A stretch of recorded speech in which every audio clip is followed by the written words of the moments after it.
Hi అండి. పిల్లలు, పెద్దలు చాలా ఇష్టంగా తినే మైదా పిండితో బిస్కెట్స్ ఈజీగా ఇంట్లో ఎలా తయారు చేసుకోవచ్చో ఈ వీడియోలో చూపిస్తాను చూడండి. ఇది పాతకాలం వంటేనండి. కొత్తదేం కాదు. ఎప్పటినుంచో మన పెద్దవాళ్ళందరూ చేసేది. దీనికోసం మనం అరకిలో వరకు మైదా పిండి తీసుకొని దానిలో నెయ్యి యాడ్ చేసుకోవాలి.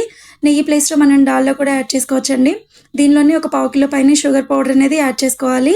ఈ విధంగా ఏసుకొని దానిలో కొంచెం ఇలాచీ కూడా పౌడర్ చేసుకొని యాడ్ చేసుకోవాలి. ఈ విధంగా ఏసుకొని కలిపేసుకొని బాగా దానిలో నీళ్ళు కూడా పోసుకొని మనం చపాతీ పిండి కలిపినట్టుగా ముద్దలాగా కలిపేసుకోవాలండి దీన్ని. ఈ ముద్ద చేసుకొని కొంచెం సేపు నానబెట్టి పక్కన పెట్టుకోవాలి. తర్వాత దీన్ని ఇలా చపాతీలాగా చేసుకొని మనకి నచ్చిన షేప్‌లో కట్ చేసుకోవచ్చండి. ఇవి టేస్ట్ చాలా చాలా బావుంటాయి. పిల్లలకి స్నాక్స్‌లా పెట్టివ్వడానికి కూడా చాలా బావుంటాయండి. చాలా రోజుల వరకు నిల్వ ఉంటాయి కూడా ఇవి. దీన్ని ఇలా ఏ విధమైన షేప్‌తో అయినా సరే కట్ చేసుకోవచ్చు రకరకాలుగా. ఈ విధంగా కట్ చేసుకున్న వాటిని ఆయిల్‌లో డీప్ ఫ్రై చేసుకుంటే ఇవి రెడీ అయిపోతాయండి. బిస్కెట్స్ అయితే చాలా చాలా టేస్ట్ ఉంటాయి.